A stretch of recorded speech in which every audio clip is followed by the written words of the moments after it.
الفاتحہ۔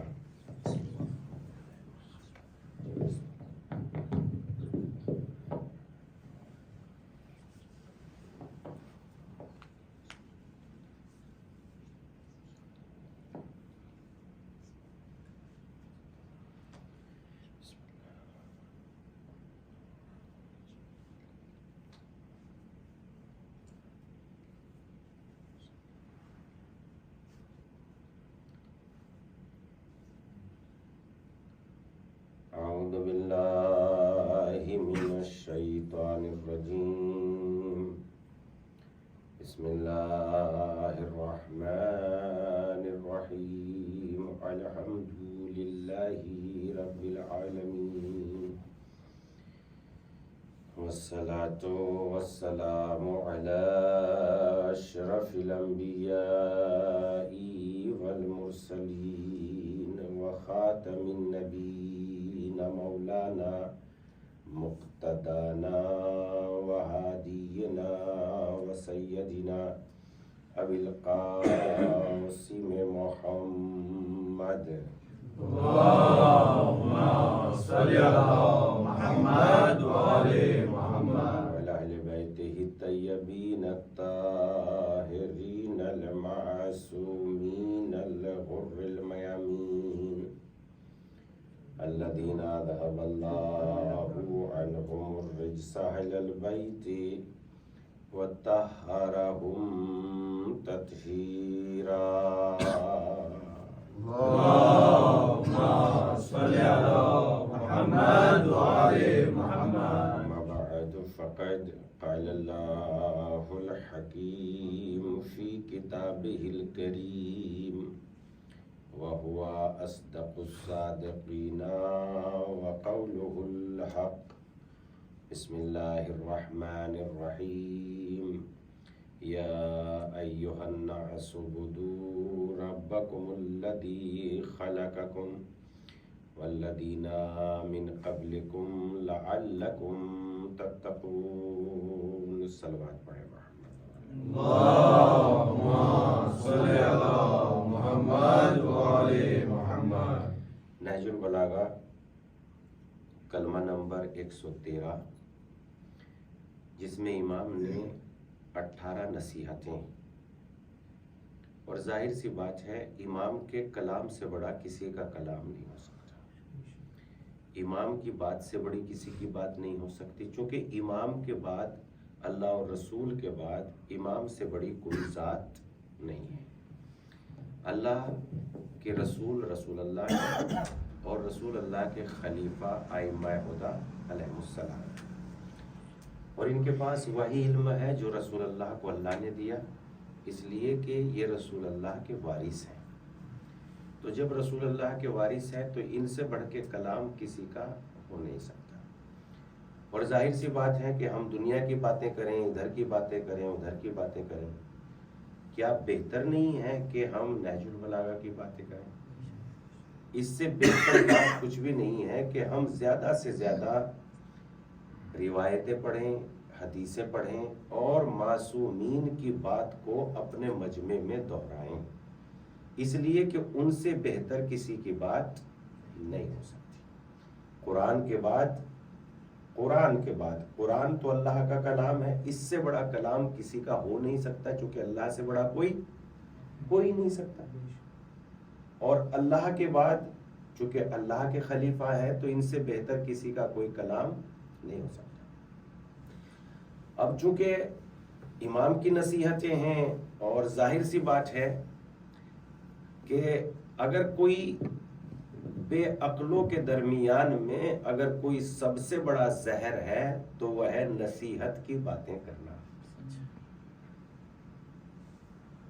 اس سے کڑوا کوئی زہر نہیں ہے، چونکہ جتنی رکاوٹیں تبلیغ میں آتی ہیں، سچ بات کہنے میں جتنی رکاوٹیں آتی ہیں، شاید اتنی بات کسی بھی دھندے میں نہیں آتی، کام میں نہیں آتی، کسی میں اتنی رکاوٹ نہیں آتی جتنی رکاوٹیں تبلیغ میں آتی ہے، اور وہ بھی سچے مبلغ کے سامنے، چونکہ جھوٹے مبلغ تو ویسے ڈھل جاتے ہیں جیسے انہیں جھوٹے ڈھالنا چاہتے ہیں، ان کو کوئی تکلیف نہیں آتی، اس لیے کہ وہ بہروپیاں ہیں، اور بہروپی کا مطلب یہ ہوتا ہے کہ جیسا رنگ ہوتا ہے وہ ویسا لباس پہن لیتے ہیں۔ تکلیف کس کو آتی ہے؟ جو سامنے بھی سچا ہے، پیچھے بھی سچا ہے، نظروں کے سامنے بھی حق ہے، اور ایسے اگر ڈھونڈنے کے لیے جاتے ہیں تو وہ 72 ملتے ہیں، اور اس میں بھی زیادہ تر تو امام حسین علیہ السلام کے خاندان کے ہی ہوتے ہیں۔ ورنہ اگر دیکھا جائے تو رسول اللہ کا کلمہ پڑھنے والے تو اس ٹائم پہ بھی لاکھوں کروڑوں کی تعداد، پوری حکومت تھی جو آج 36 ملکوں میں بڑھ چکی ہے، وہ اس زمانے میں ایک حکومت تھی، اور اس زمانے میں جب ایک حکومت تھی تو آپ دیکھیے کہ کلمے کا اثر فقط اتنا تھا کہ امام حسین علیہ السلام کے ساتھ صرف اور صرف 72 لوگ آئے، اور اس میں سے بھی زیادہ تر تو وہ تھے جو امام حسین علیہ السلام کے خاندان کے تھے، امام حسین علیہ السلام کے چشم و چراغ تھے۔ بہت کم لوگ وہ تھے جو امام حسین علیہ السلام کے دوسرے قبیلوں سے لوگ آئے ہیں۔ یعنی آپ دیکھیے کہ پیغمبر کی پوری عمر تبلیغ میں گزر گئی، اور ہم دیکھتے ہیں کہ جب فکر بدلتی ہے تو خدا کی قسم کام بہت جلد ہوتا ہے، اور جب فکر پتھر کی ہو جاتی ہے تو بڑی بڑی نبوتیں اور رسالتیں بھی بڑا کام نہیں کر سکتی۔ ہمارے نبی سے بڑی کسی کی کوئی رسالت نہیں ہے، اس لیے کہ ہمارے نبی خاتم المرسلین محمد مصطفیٰ صلی اللہ علیہ وآلہ وسلم ہیں۔ اللہم صلی علی محمد وآل محمد۔ ان سے بڑی کسی کی کوئی رسالت نہیں ہے۔ سارے رسول آئے تو انہی کا پیغام لے کے آئے، پیغام مس انہی کی تبلیغ کرنے کے لیے آئے کہ ہمارے بعد ایک نبی آنے والا ہے جس کا نام ہے احمد، اور روایات میں ملتا ہے تو اس میں حدیث قدسی میں ملتا ہے۔ جب پیغمبر معراج پہ گئے تو اس وقت اللہ نے تمام نبیوں کو جمع کیا اور کہا کہ اے نبی ان سے پوچھئے کہ میں نے اسے انہیں کائنات میں کیوں بھیجا۔ اس کے بعد جو ہے تمام نبیوں سے پوچھا تو سارے کے سارے نبیوں نے کہا تاکہ آپ کی خبر دے سکیں کہ ہمارے بعد ایک نبی آنے والا ہے جس کا نام ہے احمد، اور آپ کے ولی کی بشارت دے سکیں کہ آپ کے بعد آپ کا ولی علی ابن ابی طالب علیہ السلام ہو۔ اللہم صلی علی محمد وآل محمد۔ تو کتنی بڑی رسالت ہو گئی، کتنے بڑے رسول ہیں۔ یعنی سب سے عظیم رسول ہمارے رسول ہے، سب سے عظیم کتاب ہمارے ہاتھوں میں ہے قرآن مجید۔ لیکن جب عقل جامد ہو جاتی ہے، عقل پہ پتھر جب پڑ جاتے ہیں تو پھر وہ فکر کو قبول نہیں کرتی، اور جب فکر کو قبول نہیں کرتی تو چاہے کتنا ہی بڑا پیغام پہنچانے والا پیغامبر ہو، اس کی بات بھی دنیا سمجھتی نہیں، اس پر عمل نہیں کرتی۔ ایک عالم دین نے اپنی کتاب میں بہت عظیم جملہ، بہت عظیم بات ہے، تو ایک ہی منٹ کی بات مگر ہے بہت کمال کی۔ وہ کہتے ہیں کہ تم نے دیکھا ہوگا کہ جب برسات برستی ہے اور سڑکوں کے نزدیک جو گڑھے ہو جاتے ہیں، ان گڑھوں میں بھرا ہوا پانی جلدی ہی سڑ جاتا ہے، بدبو آ جاتی ہے، کائی جم جاتی ہے، پینے کے لائق نہیں رہتا، ادھر سے گزرتے ہیں تو بدبو مارتا ہے، بالکل گدلا ہو جاتا ہے۔ اور وہی پانی آپ نے دیکھا ہوگا ہزاروں سال سے ایک ندی بہ رہی ہے، سفید چاندی کے مانند پانی چمک رہا ہے۔ کیا آپ بتا سکتے ہو جبکہ یہ گڑھے میں بھرا ہوا پانی بھی پانی ہی ہے، اور وہ بھی بارش کا ہی پانی ہے، ندی میں آنے والا پانی بھی پانی ہی ہے، آپ بتا سکتے ہو یہ گڑھے میں بھرا ہوا پانی کیوں مردہ ہو گیا، کیوں سڑ گیا، کیوں خراب ہو گیا، کیوں بدبو آنے لگی، اور وہ ندی کے درمیان ندی کے اندر جو پانی چل رہا ہے کیوں چمک رہا ہے شیشے کی طرح؟ جو وہ اپنی کتاب میں نیچے لکھتے ہیں چونکہ اس میں جمود ہے، ٹھہراؤ ہے، تو ٹھہراؤ انسان میں ٹھہراؤ جو ہے کسی میں بھی بدبو پیدا کر دیتی ہے، خرابی پیدا کر دیتی ہے، اور چونکہ ندی کے پانی میں حرکت ہے تو حرکت ہر چیز کو زندہ رکھتی ہے۔ تو جامد ہو جاؤ گے تو مر جاؤ گے، حرکت میں رہو گے تو زندہ رہو گے۔ ایک صلوات پڑھ دیں محمد و آل محمد پر۔ اللہم صلی علی محمد وآل محمد۔ سامنے کی بالکل سامنے کی باتیں ہیں، سڑ جاتا ہے، کائی آ جاتی ہے۔ تو اسی طریقے سے اگر دماغ میں فکر نہیں ہوگی تو دماغ جامد ہو جائے گا، سڑ جائے گا، گل جائے گا، اچھی بات نہیں کرے گا، اکڑے گا، ایٹھے گا، مگر فکر کی بات نہیں قبول کرے گا۔ اور ذرا سی فکر، اگر واقعی ذرا سی فکر انسان میں بیدار ہو جاتی ہے تو جب ذرا سی فکر بیدار ہو جاتی ہے تو لعنت اللہ علیہ سے رحمت اللہ علیہ بنا دیتی ہے. اور حضرت حر کی ایک شب کی زندگی اگر میں کہوں کروڑوں سالوں سے بہتر ہے تو کروڑوں سال سے بہتر ہے. میں کہوں اربوں سالوں سے بہتر ہے تو اربوں سالوں سے بہتر ہے. میں کہوں کائنات میں جتنی دولت ہے اس سے زیادہ قیمتی حضرت حر کی وہ زندگی ہے جب ان کا دماغ بیدار ہو گیا. جس کا دماغ بیدار ہو جاتا ہے وہ حر بن جاتا ہے، جس کا دماغ سڑ جاتا ہے وہ پسر سعد بن جاتا ہے. فکر کا ہی تو بدلاؤ آیا. پسر سعد کی فکر یہ تھی کہ رائے کی حکومت مل جائے، اور کی فکر بدلی، ارے جب نبی کا لال ہی نہیں رہے گا تو رائے کی حکومت لے کے کیا کریں گے. فکر نے دیکھو دونوں میں کتنا بودھ پیدا کر دیا. قیامت تک نام دونوں کے آتے رہیں گے، مگر ایک کا نام آئے گا تو چہرہ مثلا چہرہ بگڑنے لگے گا، ذہن میں جو ہے دشمنی سی پیدا ہونے لگے گی، ارے کتنا نالائق انسان تھا. اور ایک کا نام آئے گا تو چہرہ خوشبو دینے لگے گا، زبان معطر ہونے لگے گی، دماغ سوچنے لگے گا. دیکھو ذرا سی دیر کی فکر نے حر کو حر بنا دیا، اور ذرا سی دیر کی جمود نے پسر سعد کو پسر سعد بنا دیا. تو پتہ لگا ذرا سی دیر کی فکر اگر انسان کو قیامت تک زندہ رکھ سکتی ہے تو اگر انسان واقعی صحیح طور پر فکر کر لے تو کتنا انسان کے اندر کتنی تبدیلیاں پیدا ہو جائے گی. تو انسان تھوڑی سی بس تھوڑا سا یہاں سے فکر کرے، تھوڑا سا غور کرے، اپنے بارے میں سوچے. پھر اس کے بعد دوسرے ایک عالم دین اپنی کتاب میں لکھتے ہیں، بڑے غضب کی بات لکھتے ہیں وہ بھی، اور انہوں نے کہا اپنی کتاب میں تحریر کیا، تم نے سیلاب کو تو آتے ہوئے دیکھا ہوگا. کون آدمی ہے جس نے سیلاب کو آتے ہوئے نہیں دیکھا ہوگا؟ اگر مثلا ان آنکھوں سے نہیں دیکھا تو کہیں مثلا کیمرے میں دیکھ لیا ہوگا، ٹی وی پہ دیکھ لیا ہوگا، کہیں فیس بک پہ دیکھ لیا ہوگا، یوٹیوب پہ دیکھ لیا ہوگا. ہر آدمی جانتا ہے سیلاب کی کیفیت کیا ہوتی ہے. تو انہوں نے اپنی کتاب میں تحریر کیا، اگر تم نے سیلاب کو دیکھا تو یہ بھی دیکھا ہوگا کہ ندی اور گنگا کے درمیان، ہمارے یہاں تو گنگا بہتی ہے، گنگا کے دونوں طرف جو ہے گنگا یمنا، آپ کے یہاں نرمدا بہتی ہے، لہذا گنگا جمنا نرمدا کے دونوں طرف جو ہے پیڑ کھڑے ہوئے ہوتے ہیں. اور اس کے بعد وہ تحریر کرتے ہیں جب سیلاب آتا ہے تو دو طرح کے پیڑ ہوتے ہیں، ایک بڑا موٹا تکڑا ہوتا ہے جس کا تنا بھی بڑا مضبوط ہوتا ہے، اور وہ جب اس کے بعد ایک چھوٹا سا درخت ہوتا ہے، بالکل ایک دم شاخیں بھی اس کی اتنا سا اونچا ہوتا ہے، اس کا تنا بھی اتنا ہوتا ہے، بالکل جڑ بھی اوپر ہوتی ہے. اور اس کے بعد مگر دونوں میں فرق ہے. تم نے دیکھا ہوگا جو طاقتور درخت ہے وہ جو ہے جب پانی کا ریلا آتا ہے تو ڈٹ جاتا ہے، اکڑ جاتا ہے، ایٹ جاتا ہے، اپنی طاقت پہ بھروسہ کرتا ہے. اور تیز پانی کا ریلا آتا ہے تو اس کو اکھاڑ کے لے جاتا ہے. جڑ کہیں پھیل پڑی ہوتی ہے، تنا کہیں پڑا ہوتا ہے، شاخیں کہیں ہوتی ہے، کہیں سے کہیں ملتا ہے، بیچارہ پتا نہیں اس کو دریا کہاں بہا کے لے جاتا ہے. لیکن تم نے چھوٹے سے درخت کو بھی دیکھا ہوگا، جب پانی کا ریلا آتا ہے تو یہ جھک جاتا ہے، جب چلا جاتا ہے تو یہ اٹھ جاتا ہے. اکڑ جاؤ گے تو اکھڑ جاؤ گے، جھک جاؤ گے تو آباد ہو جاؤ گے. ایک صلوات پڑھ دیں محمد و آل محمد پر. اللہم صلی علی محمد و آل محمد. تو فکر کمال کی، اتنے کمال کی چیز ہوتی ہے فکر.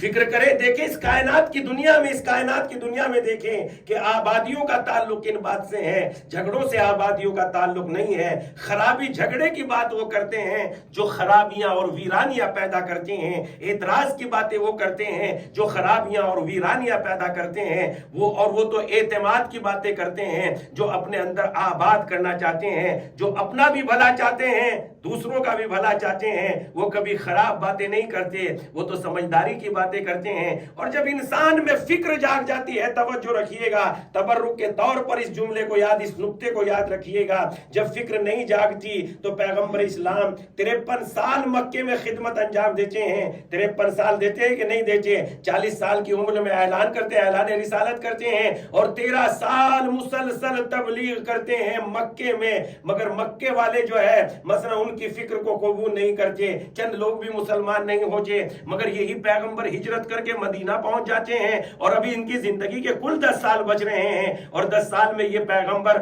دنیا سے جہاں سورج نکلتا ہے، جہاں غروب ہوتا ہے، ہر جگہ لا الہ الا اللہ کا پیغام پہنچ جاتا ہے. ان کے جاننے والے، چاہے ماننے والے پیدا ہو یا نہ ہو، مگر جاننے سے کوئی انکار نہیں کر سکتا کہ ہم محمد عربی کو نہیں جانتے، ہم اشہد ان لا الہ الا اللہ کو نہیں جانتے. ہر دنیا کے ہر انسان کے کان میں یہ صدا پہنچ جاتی ہے. ہمیں غور نہیں کرنا چاہیے آخر مکے میں ایسی کیا بات تھی کہ مکے میں 53 سال دینے کے بعد رسول اللہ نے چند لوگوں کو بھی مثلا فکر نہیں دے سکے, مسلمان نہیں بنا سکے, اور مدینے میں ایسی کیا بات تھی کہ 10 سالوں میں پیغمبر نے مثلا لوگوں سے مقابلہ بھی کیا, حفاظت بھی کی مدینے کی, اور 80 جنگیں بھی لڑی, اور جنگیں لڑنے کے بعد دنیا کے کونے کونے میں لا الہ الا اللہ کا پیغام پہنچا دیا.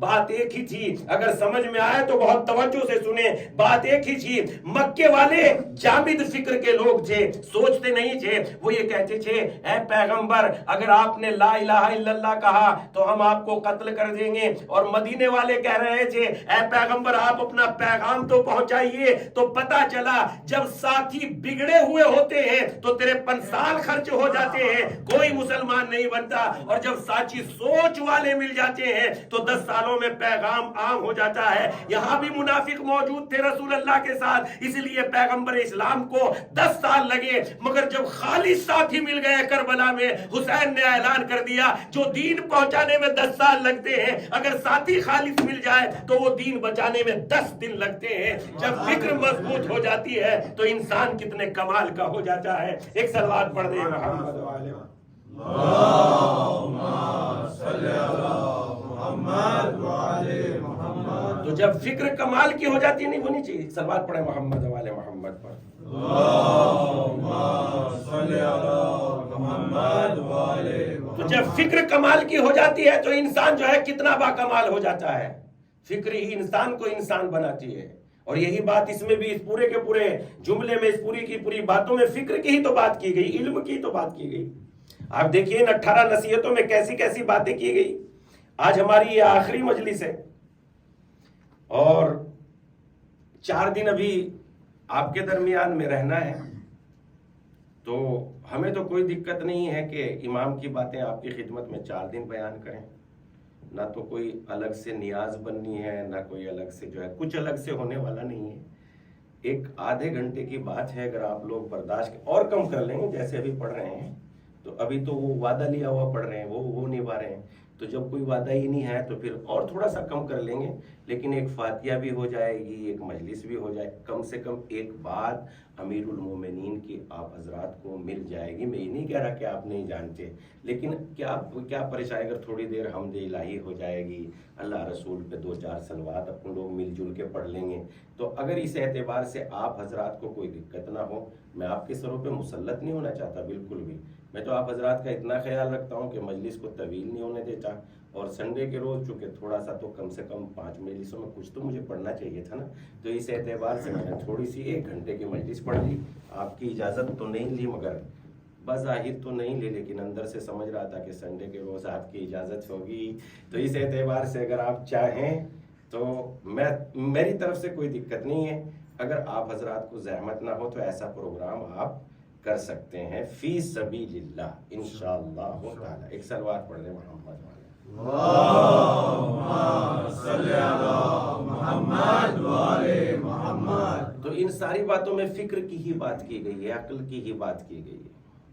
کیا فرمائے 18 نصیحتوں میں؟ بسم اللہ الرحمن الرحیم. کل سے اس کے الگ مختلف باتوں کو ایک کلمے کو الگ الگ انداز میں پیش کریں گے. مثلا جیسے شروع میں امام نے ایک کلمے میں 4 باتیں بیان کی ہیں, تو ان سے متعلق باتوں کو پیش کریں گے. کل سے یہ موضوع انشاءاللہ کل سے ختم. تو اس کے بعد امام نے فرمایا لا اعمال اعود من العقل, عقل سے بڑی کوئی دولت نہیں ہے. ولا وحدت اوحش من العجب, اور عجب سے بڑی تنہائی یعنی خود پسندی سے بڑی تنہائی کوئی نہیں ہے. ولا عقل کا تدبیر, اور تدبیر سے بہتر کوئی عقل نہیں ہے. ولا کرم کا تقوی, اور تقوی سے بہتر کوئی بزرگ نہیں ہے. ولا قرین کا حسن الخلق, اور حسن خلق سے اچھے اخلاق سے بہتر کوئی ساتھی نہیں ہے. ولا میراث کالادب, اور ادب سے بہتر کوئی میراث نہیں ہے. ولا قائد کا توفیق, اور توفیق سے بڑا کوئی رہنما نہیں ہے. ولا تجارت کا عمل صالح, عمل صالح سے بڑی کوئی تجارت نہیں ہے.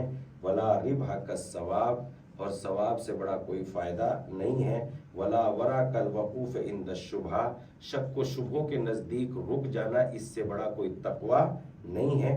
ولا زہد کا زہد فی الحرام، اور حرام سے پرہیز کرنے سے بڑا کوئی زہد نہیں ہے۔ اسلام زاہد اس کو نہیں کہتا کہ اچھا کھانا نہ کھائے، اچھا کپڑا نہ پہنے۔ اسلام تو چاہتا ہے اچھے سے اچھا کھانا کھائیے، اچھے سے اچھے کپڑے پہنیے، اچھے سے اچھے پیسے کمائیے، اچھے سے اچھے نوکریاں کیجیے، اچھے سے اچھا علم حاصل کیجیے، بلکہ حرام سے کہتا ہے اسلام کے حرام سے بچیے، اس سے بڑا کوئی زہد، اس سے بڑی پرہیزگاری نہیں ہے۔ امام علی علیہ السلام سے معلوم کیا مولا زہد کس کو کہتے ہیں، تو دیکھیے دنیا کی تعریف ہم کیا کرتے ہیں، ارے دنیا کو چھوڑ دو، اسی کو تو زہد کہتے ہیں، اچھی چیزیں نہ کھاؤ، اس کو زہد تھوڑا ہی کہتے ہیں۔ امام سے پوچھا گیا مولا زہد کس کو کہتے ہیں، امام نے فرمایا زہد کا مطلب یہ نہیں ہے کہ تم کسی چیز کے مالک نہ بنو، زہد کا مطلب یہ نہیں ہے کہ تم کسی چیز کے مالک نہ بنو، بلکہ زہد کا مطلب یہ ہے کہ کوئی چیز تمہاری مالک نہ بنے۔ بات واضح نہیں ہوئی؟ زہد کا مطلب یہ نہیں ہے کہ تم کسی چیز کے مالک نہ بنو، زہد کا مطلب یہ ہے کہ کوئی چیز تمہاری مالک نہ بنے، یعنی تم رتبہ نہ پاؤ۔ اس کا مطلب یہ نہیں کہ تم عہدہ نہ پاؤ، بلکہ عہدہ تم سے کچھ غلط منوانے کے لیے تم عہدے پہ نہ مر جانا، بلکہ عہدے کو اپنے اوپر قربان کر دینا۔ یعنی ایسا نہ ہو کہ تمہارے یہاں بیٹا نہ ہو، اولاد نہ ہو، بیٹی نہ ہو، بیوی نہ ہو، بلکہ کوئی چیز ان کی محبت میں تمہیں راہ ہدایت سے نہ ہٹا دے۔ ایسا نہیں ہے کہ تم جو ہے زمین و جائیداد کے مالک نہ ہو، فیکٹریوں کے مالک نہ ہو، بلکہ فیکٹریوں اور زمین و جائیداد کا مالک بننے کے لیے تم غلط راستے پر نہ چلے جاؤ۔ ساری چیزیں آئے مگر حرام کے راستے سے نہیں، حلال کے راستے سے۔ یہ ہے زہد۔ لا زہدہ کیا فرمایا امام نے؟ لا زہدہ کا زہد فی الحرام، حرام سے بچنے سے بڑا کوئی تقوی نہیں ہے، زہد نہیں ہے۔ ولا علم کا تفکر، اور تکفر سے بڑھ کے یعنی فکر سے بڑھ کے کوئی علم نہیں ہے۔ علم اگر انسان جو ہے فکر کرتا ہے، انسان فکر کرتا ہے تو علم فکر کا چراغ ہے، یعنی اگر علم ہے تو اس کو لازمی طور سے فکر کرنی چاہیے، لیکن اگر فکر نہیں کرتا تو اس کا مطلب اس کے پاس فکر نہیں، اس کے پاس علم نہیں ہے۔ اس لیے کہ جب علم ہوتا ہے تو انسان کو فکر کرنے کی دعوت دیتا ہے، اور فکر ہی، ہم وہی بات آپ کی خدمت میں 2-3 دن سے روز کر رہے ہیں، ان سارے کلام میں لب و لباب یہی ہے کہ انسان کے اندر فکر پیدا ہونی چاہیے۔ جب انسان کے اندر فکر پیدا ہو جائے گی تو انسان مشکلات سے لڑے گا، مشکلات کا مقابلہ کرے گا۔ اور مشکلات کا مقابلہ کیسے کرے گا؟ مشکلات کا مقابلہ اس طریقے سے کرے گا، ایک آدمی فکر کی دنیا میں جب فکر انسان کی مکمل ہو جاتی ہے، فکر آباد ہو جاتی ہے، تو صحیح معنوں میں فکر کی ہی طاقت انسان کو پاک کرتی ہے۔ فکر کی ہی طاقت انسان کو پاک کرتی ہے۔ مثلا مثال کے طور پر غسل واجب ہو گیا ہے یا مستحب غسل کر رہے ہیں، سمندر میں نہا رہے ہیں، مگر فکر میں یہ بات نہیں گردش کی ہماری کہ میں یہ کام قربتاً اللہ کر رہا ہوں، تو جب تک ہم یہ کام فکر نہیں دوڑائیں گے اللہ کی طرف تب تک پاک نہیں ہو سکتے۔ اور اس کے بعد جو ہے ہم نے یہ فکر کر کے کہ میں یہ کام قربتاً اللہ کر رہا ہوں، ایک لوٹے میں سر و گردن دھو لیا، ایک لوٹے میں دائیں حصہ، ایک لوٹے میں بایاں حصہ، اللہ نے ہمیں پاک و پاکیزہ کر دیا۔ پتہ لگا پانی پاک نہیں کرتا، فکر پاک کرتی ہے۔ اور جب فکر پاک کرتی ہے تو سمجھ کے بہت توجہ سے رکھیے گا، جب فکر پاک کرتی ہے پانی پاک نہیں کرتا، جب فکر پاک کرتی ہے، جن کی فکر یہ ہوتی ہے کہ کوئی خالق نہیں ہے، مادے نے اس ساری کائنات کو پیدا کیا ہے، تو وہ پاک نہیں ہے۔ اور جن کی فکر یہ بدل جاتی ہے ایک خالق ہے جس نے اس ساری کائنات کو پیدا کیا ہے، تو اس کے ہاتھ بھی پاک ہو جاتے ہیں، زبان بھی پاک ہو جاتی ہے۔ تو پتہ چلتا ہے فکر کی ہی گندگی انسان کو نجس بنا دیتی ہے، فکر کی ہی پاکیزگی انسان کو با ایمان بنا دیتی ہے۔ ایک صلوات پڑھ دیں محمد و آل محمد پر۔ اللہم صلی علی محمد و آل محمد۔ بھئی فکر میں ہی تو آئے گا نا کہ کوئی خالق نہیں ہے، مادے نے پیدا کیا۔ تو جب انکار ہو گیا تو کیا کہا؟ سب چیز میری خراب ہو گئی۔ اور جب اقرار ہو گیا تو سب چیز پاک و پاکیزہ ہو گئی۔ جو انکار کرتے ہیں اور انکار کے بعد اقرار کرتے ہیں، اگر پانی پاک کرتا تو شریعت میں مسئلہ یہ آتا کہ جب یہ انکار کر کے بعد اقرار کرتے ہیں تو آؤ انہیں غسل دو تاکہ ان کے ہاتھ پاک ہو جائے، لیکن جب انکار کے بعد لا الہ الا اللہ کہتے ہیں کوئی غسل نہیں دیا جاتا، کپڑے بھی پاک ہو جاتے ہیں، ہاتھ بھی پاک ہو جاتے ہیں، پتہ چلا پانی پاک نہیں کرتا، فکر پاک کرتی ہے۔ ایک صلوات پڑھ دیں محمد و آل محمد پر۔ اللہم صلی علی محمد و آل محمد۔ تو فکر پاک کرتی ہے، اس لیے فکر سے بڑی کوئی دولت نہیں ہے سرکار۔ لا عبادتا، عبادت سے بڑھ کے، فکر سے بڑھ کے کوئی عبادت نہیں ہے۔ بغیر فکر ہزاروں سال کی عبادت اور فکر کے ساتھ 2 رکعت نماز خدا کی قسم بڑی قیمتی ہے۔ تو اس لیے فکر سے بڑی کوئی دولت نہیں ہے۔ امام حسین علیہ السلام بھی تو فکر ہی بدلنا چاہتے تھے۔ کیوں قتل کر دیا امام حسین علیہ السلام کو؟ اس لیے کہ لوگ ان کی فکر نہیں جانتے تھے، وہ شعور نہیں تھا، غور نہیں کرتے تھے، وہ نہیں جانتے تھے کہ جس کا ساتھ دے رہے ہیں نقصان کتنا پہنچے گا۔ امام حسین مردہ فکر کو زندہ کرنا چاہتے تھے، مگر فکر زندہ ہوئی۔ ان کے ہی تو نقش قدم پر آج دنیا کے ہر کونے میں، ہر خطے میں، ہر جگہ پر یا حسین اور دین کی تبلیغ کی جا رہی ہے۔ کام کرنے والے بڑے بڑے کام کر جاتے ہیں، بتانے کی ضرورت نہیں ہے، اور چونکہ بات جب ظاہر ہو جاتی ہے تو انسان جو ہے اس پر متوجہ ہو جاتا ہے۔ متوجہ کرنے کی ضرورت نہیں ہے، کام کرنے کی ضرورت ہے۔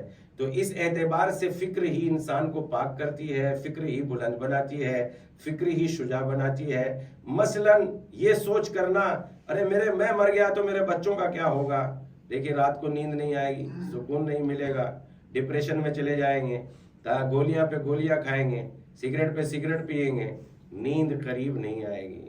اور ذرا سا سوچئے، فکر میں جگہ دیجئے، ارے جس نے مجھے دیا ہے وہ میرے بچوں کو بھی دے گا، کتنا سکون ملتا چلا جائے گا۔ یعنی صحت مندی یہ نہیں ہے کہ انسان دوائی کھا کے اپنے آپ کو صحت مند بنائے، بلکہ صحت مندی یہ ہے اللہ پہ بھروسہ کر کے انسان اپنے آپ کو صحت مند بنائے۔ جب میں یہ کہوں گا میرا رب میرا پروردگار ہے، اور کیسے میں یہ سوچ کیسے پیدا کروں اپنے اندر، ایسے جیسے جناب حاجرہ سلام اللہ علیہ نے اپنے اندر یہ سوچ پیدا کی تھی۔ کیسے پیدا کی تھی جناب حاجرہ نے یہ سوچ پیدا؟ جب جناب ابراہیم نبی خدا جناب حاجرہ کو لے کے چلے، اور لے کے جانے کے بعد جناب حاجرہ کو جب ایسی جگہ چھوڑنے لگے جہاں نہ کوئی انسان تھا، نہ کوئی تھا، نہ کوئی تھا، نہ کوئی تھا، ایک جناب حاجرہ اور ان کی آغوش میں ایک چھوٹا سا بچہ، وہ بھی دودھ پیتا ہوا بچہ۔ جناب حاجرہ نے ایک بڑا سبق دیا، اور سبق دے کے ہمیں بتایا، جناب ابراہیم کا کرتا پکڑا، یہ پوچھنے کے لیے نہیں میرا کیا ہوگا، میرے بچے کا کیا ہوگا، بلکہ الگ ہی سوال کیا جناب حاجرہ نے، اے ابراہیم علیہ السلام یہ بتاؤ آپ ہمیں یہاں اپنی مرضی سے چھوڑے جا رہے ہو کہ اپنے خدا کے حکم پہ چھوڑے جا رہا ہو؟ کہ اپنے خدا کے حکم پہ چھوڑے جا رہا ہوں۔ جیسے ہی یہ سننا تھا ویسے ہی حاجرہ نے دامن چھوڑ دیا۔ جب ابراہیم اپنی مرضی سے چھوڑ ہی نہیں رہے تو ان سے کیا مطالبہ کرنا؟ جب میرا لیے حکم پروردگار ہے تو خدا پہ بھروسہ کرنا۔ ایک بیوی ایک عورت لے کے ایک چھوٹے سے بچے کو تنہائی میں بیٹھ گئی، اور اللہ نے وہ عزت دی۔ کروڑوں حاجی جاتے ہیں ہر سال، اور 1400 سال سے آج تک جب سے حج آباد ہے، اور کوئی حاجرہ کو نہیں بھلا پا رہا۔ ارے غور تو کرو، جو ایک نبی کو بچا لے جب اس کو نہیں بھلایا جا سکتا، جس کا بیٹا حسین سارے نبیوں کو بچا لے اس حسین کو کیسے بھلایا جا سکتا ہے؟ ایک صلوات پڑھ دے محمد و آل محمد پر۔ اللہم صلی علی محمد و آل محمد۔ تو اس اعتبار سے ہم توجہ کریں کہ فکر کتنی بڑی دولت ہوتی ہے۔ فکر، عقل و شعور، سوچنا، غور کرنا، کسی کے کام آ جائیں گے تو کچھ خراب نہیں ہو جائے گا، اور کسی کا کام اٹکا دیں گے تو کسی کا کچھ بگاڑ نہیں سکتے۔ کام اٹکانے والا جو ہے تھوڑی دنوں کے بعد خود ہی رسوا ہو جاتا ہے۔ پیغمبر کی راہوں میں جنہوں نے ڈھیلے برسائے تھے، رکاوٹیں پیدا کی تھی، ذلیل نہیں ہوئے؟ روک سکے ہمارے نبی کو؟ نہیں روک سکے، چونکہ کوئی نہیں روک سکتا۔ کیوں نہیں روک سکتا؟ وجہ ہے نا کیوں نہیں روک سکتا۔ حدیث میں آیا ہے جب خدا عزت دینے پہ آ گیا تو بندہ کچھ نہیں کر سکتا، یا کر سکتا ہے؟ تو کوئی روک نہیں سکتا۔ جب ہم کسی کا کام روک ہی نہیں سکتے تو اپنی ویلیو کیوں گرانا خدا کی نگاہ میں، جب روک ہی نہیں سکتے؟ کسی کو ہم کسی کا رزق بند کر سکتے ہیں؟ نہیں کر سکتے۔ کسی کو ہم فیل کر سکتے ہیں؟ نہیں کر سکتے۔ تو اس اعتبار سے یہ سوچ کے کہ جب ہم کچھ کر ہی نہیں سکتے تو عذاب میں کیوں داخل ہونا، یہ سوچ کے راستے سے پتھر ہٹا دو، کوئی اللہ کی مخلوق کو یہ لگ نہ جائے تو خداوند عالم اس کو صدقہ شمار کر لیتا ہے۔ صدقہ، اللہ کی مخلوق۔ امام سے معلوم کیا گیا مولا تمام مخلوق کا کوئی نہ کوئی کنبہ ہوتا ہے۔ کنبہ ہوتا ہے، اللہ کا کنبہ کیا ہے؟ امام نے فرمایا المخلوق عیال اللہ، اللہ کا کنبہ ہے مخلوق، مخلوق اللہ کا کنبہ ہے۔ تو اس اعتبار سے توجہ رکھیں اور دیکھیں کہ امام حسین علیہ السلام نے فکر کو زندہ کرنے کے لیے کیا کہنا اس سورما کا، خدا کی قسم میں تو کئی مرتبہ اپنی بے بسی، اپنی جہالت کا، اپنے کم علم کا ہزاروں مرتبہ ممبر سے اقرار کر چکا ہوں۔ لفظ نہیں ہے، زبان پہ لفظ نہیں آ سکتے حسین ابن علی کی تعریف کے لیے۔ انسان گونگا ہے، کیا بیان کر سکتا ہے ان کی تعریف میں؟ کیا کہہ سکتا ہے ایسے مولا اور ایسے آقا کی تعریف میں؟ کیا کہہ سکتا ہے انسان؟ مثلا جب گہری سوچ میں آدمی سوچتا ہے کہ حسین ابن علی، اللہ اکبر، کیا جگر ہے، کیا شان ہے، نہ بس انسان جو ہے تھوڑا سا جو اس کے پاس ٹوٹے پھوٹے لفظ ہے تھوڑا سا اظہار کر سکتا ہے، ورنہ اوقات نہیں ہے کسی کی حسین ابن علی کی شان بیان کر سکے۔ کس انداز میں آج 20ویں کی، آج 10ویں کی شب ہے، تو اس اعتبار سے کس انداز میں، اس انداز میں آئیے میں آپ کو فکر دیتا ہوں کہ کس انداز میں حسین ابن علی کی تعریف نہیں کر سکتے۔ جب حسین ابن علی تنہا رہ گئے، اکیلے رہ گئے، سب بیٹے بھانجے بھائی سب قتل ہو گئے، اور معمولی لوگ قتل نہیں ہوئے، مثلا ہم جیسے نہیں، علی اکبر علیہ السلام جیسے۔ علی اکبر علیہ السلام کے لیے لفظ میں نے کیوں استعمال کیا؟ اس لیے کہ امام حسین علیہ السلام خود فرماتے ہیں میرا لال اکبر خوبیوں میں پیغمبر اسلام کے جیسا تھا۔ پیغمبر اسلام کی جس زمین پر پیغمبر کا قدم پڑ گیا اس کے 1000ویں ریزے کے برابر بھی اب ان کی اوقات نہیں ہے، خدا کی قسم۔ اور حسین ابن علی اکبر جیسے بیٹے کو، بلکہ خود فرماتے ہیں بیٹا جب میں تیرے نانا کی زیارت کا مشتاق ہوتا تھا تو میرے لال میں تجھے دیکھ لیا کرتا تھا۔ علی اکبر خلقن و خلقن، یعنی شکل و صورت میں بھی علی اکبر پیغمبر اسلام کے جیسے تھے، اخلاق میں بھی پیغمبر اسلام کے جیسے تھے۔ اور حسین جیسا امام یہ بیان کرے کہ اے اکبر جب میں اپنے نانا کی زیارت کا مشتاق ہوتا تھا، اتنا عظیم سورما بیٹا، اتنا خوبصورت کڑیل جوان بیٹا جن ظالموں نے قتل کر دیا ہو، آؤ میں حسین ابن علی کے فضائل بیان کرتا ہوں، فضائل میں مصائب بیان کرتا ہوں۔ ارے ایسے آقا کی کیا تعریف کر سکتا ہوں، ایسے مولا کی کیا فضیلت بیان کر سکتا ہوں۔ اکبر جیسے بیٹے کو قربان کرنے کے بعد، قاسم جیسے بیٹے کو قربان کرنے کے بعد، بھتیجے ہیں مگر بیٹے ہی ہیں، قاسم جیسا بیٹا، ارے لائق سلام ہے وہ قاسم جن سے جب امام حسین نے معلوم کیا اے بیٹا قاسم تمہارے نزدیک موت کیسی ہے، کہا چچا حق پہ مر جانا موت شہد سے زیادہ میرے نزدیک میٹھی ہے۔ اصل مزہ حضرت قاسم علیہ السلام نے بتایا، ایسا بیٹا، ایسا بھتیجا، اور اس کے بعد ایسا بیٹا اور ایسا بھتیجا اور ایسا صحابی جسے حسین ابن علی بچپن کا دوست کہتے تھے، حبیب کی شہادت کے بعد ایسا صحابی، ایسا بھتیجا، ایسا بیٹا اور ایسا بیٹا، ایسا بھائی جس نے کبھی زندگی میں آقا کے علاوہ نہ کہا ہو، ایسا بھائی قربان کرنے کے بعد ایسا بھائی جس کو دیکھنے کے لیے ایمان تازہ ہو جاتا تھا، جو علی کی آرزو تھی، عباس بے پناہ خوبصورت، ارے قمر بانی ہاشم کا لقب، ایسے بھائی کو قتل کرا دیا، ایسے بھائی کو قتل کر دیا ان ظالموں نے، ایسے بیٹے کو قتل کرا دیا، ایسے بیٹے کو قتل کر دیا ان ظالموں نے، ایسے بھتیجے کو شہید کرا دیا۔ امام حسین علیہ السلام نے دین کے نام پہ قربانی دی۔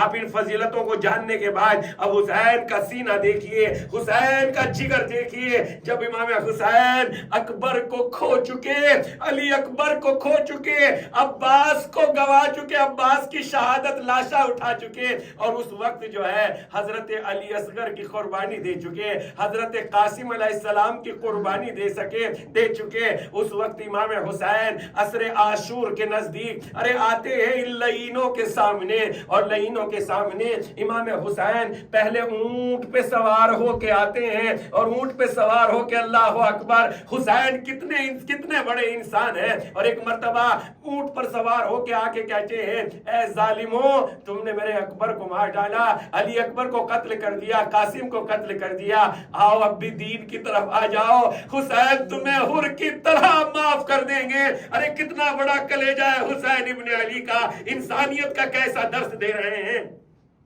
انسانیت کا کیسا سبق دے رہے ہیں۔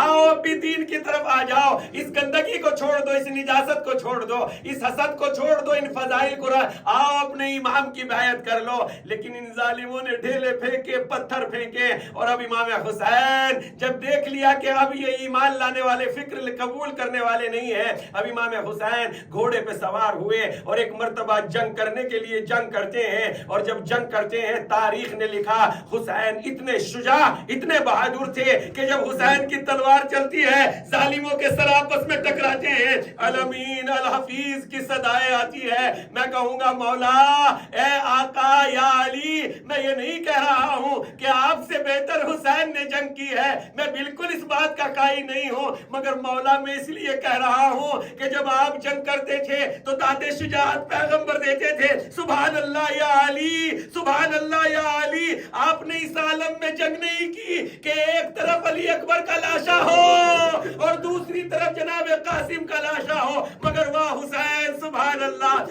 آپ نے اس وقت جنگ کی ہے جب قاسم کا بھی سینے میں داغ ہے، جب علی اکبر کا بھی سینے میں داغ ہے، جب حضرت عباس کا بھی سینے میں داغ ہے۔ اور ایک مرتبہ حسین جب تلوار چلاتے ہیں تو پلٹ کے کہتے ہیں بیٹا علی اکبر کیا اپنے بابا کی جنگ نہ دیکھو گے، اے بیٹا قاسم کیا چچا کو داد شجاعت نہ دو گے، اے بھیا عباس کیا اپنے آقا کی جنگ نہ دیکھو گے۔ ارے اسی اثنا میں ایک ظالم جو ہے دور سے بھالے کا نشانہ لگائے ہوئے بیٹھا تھا، حسین کے اوپر روا کر دیا، حسین کے پہلو میں بھالا لگا، ارے گھوڑے پر نہ سنبھل پائے، حسین زمین پہ آئے، زین و زمین کے درمیان حسین کا لاشا تیروں پہ معلق تھا، نہ زین پر تھا نہ زمین پر تھا۔ ایک مرتبہ ذوالجنا چاہتا تھا ارے شمر جو ہے قتل نہ کرنے پائے، جو تیر آتے تھے ذوالجلال نے چاروں طرف گھومنا شروع کر دیا، مگر جب شمر کا خنجر چلا اب ذوالجنا کیا کرے، کیسے خبر دے جا کے شیدانیوں کو، اب شیدانیوں کی خدمت میں کیسے جائے۔ مرتبہ ذوالجنا نے اپنی پیشانی کو حسین ابن علی کے خون سے رنگین کیا، اور یہ دیکھ کے جو ہے خیمے کی طرف چل دیا، اور خیمے کی طرف جانے کے بعد دیکھا جناب سکینہ نے ارے زین الٹی ہوئی ہے، بابا کا رہوار آیا، قدموں سے لپٹ کے کہنے لگی اے میرے بابا کے رہوار میں جانتی ہوں میرے بابا کو قتل کر دیا گیا،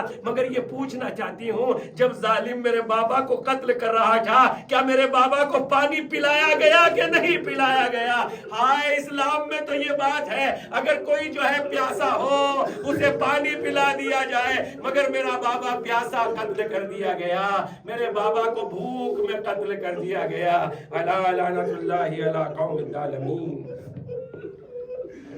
وسيعلم الذين ظلموا أي منقلب ينقلبون۔ پروردگارا تجھے واسطہ محمد والے محمد کا ہمیں امام حسین علیہ السلام کے نقش قدم پر چلنے کی توفیق عنایت فرما۔ پروردگارا تجھے واسطہ محمد والے محمد کا ہمیں جو ہے فکر و شعور کو بلند کرنے کی توفیق عنایت فرما۔ پروردگارا فکر سے بڑی کوئی عبادت نہیں ہے۔ اسلام کو جتنا نقصان پہنچا ہے وہ جمود سے پہنچا ہے، جہالت سے پہنچا ہے۔ مالک ہمیں جہالت کی گندگی سے نکل کر علم کی، فکر کی منزل میں قدم رکھنے کی توفیق عنایت فرما۔ پروردگارا تو رزاق ہے، تو مالک ہے، ہماری اولاد کا بھی تو ہی مالک ہے، ہمارے جسم و جان کا بھی تو ہی مالک ہے، زندگی کا بھی تو ہی مالک ہے۔ پروردگارا تیری بارگاہ میں دعا ہے ہم سب کے لیے، جہاں جہاں انسان آباد ہیں ان سب کے لیے پروردگارا تیری بارگاہ میں یہ دعا ہے، زندگی بھی تیری دی ہوئی ہے، مال و دولت بھی تیری دیا ہوا ہے۔ پروردگارا ہماری فکر کو امام حسین علیہ السلام کی فکر سے ملنے کی توفیق عنایت فرما۔ پروردگارا ہمیں امام حسین کی معرفت حاصل کرنے کی توفیق عنایت فرما۔ پروردگارا فکر کے راستے کے ذریعے ہم امام حسین علیہ السلام کے نقش قدم پر چل سکیں، ایسی توفیق عنایت فرما۔ پروردگارا تجھے واسطہ محمد و آل محمد کا، سب کا رازق و پروردگار تو ہی ہے، مالک اپنے اوپر بھروسہ کرنے کی توفیق عنایت فرما۔ پروردگارا جسے تجھ پہ بھروسہ ہو جاتا ہے اسے عزت مل جاتی ہے۔ مالک تیری بارگاہ میں دعا ہے ہم سب کو، اور جہاں جہاں دنیا میں لوگ زندگی گزار رہے ہیں ان پر توکل علی اللہ کرنے کی توفیق عنایت فرما۔ پروردگارا سب جانتے ہیں مگر بھروسہ بہت کم لوگ کرتے ہیں، اے پالنہار ہماری روزیوں کو حلال اور ہم سے نزدیک قرار دے دے، بے روزگاروں کو روزگار عنایت فرما۔ پروردگارا بے گھروں کو گھر عطا فرما۔ پروردگارا بے پڑھے لکھوں کو تعلیم عطا فرما۔ پروردگارا خدمت کرنے والوں کی خدمتوں کو قبول فرما۔ پروردگارا نیکیاں انجام دینے والوں کی نیکیوں کو قبول فرما۔ پروردگارا تجھے واسطہ محمد و آل محمد کا، اے آقا بہت لوگ بیمار ہیں، مالک تجھے واسطہ محمد و آل محمد کا، کل مومن مومنات جہاں بیمار ہیں انہیں صحت کامل عنایت فرما۔ پروردگارا دشمنان اسلام سے نجات عنایت فرما۔ پروردگارا تجھے واسطہ محمد و آل محمد کا، پروردگارا بے اولادوں کو اولاد عطا فرما۔ پروردگارا جو قید و بند میں گرفتار ہیں انہیں نجات عنایت فرما۔ پروردگارا تجھے واسطہ محمد و آل محمد کا، آقا کے ظہور میں تاجیل فرما، ہمیں ان کے آوان و انصار میں شمار فرما۔ ربنا تقبل منا انک انت السمیع العلیم۔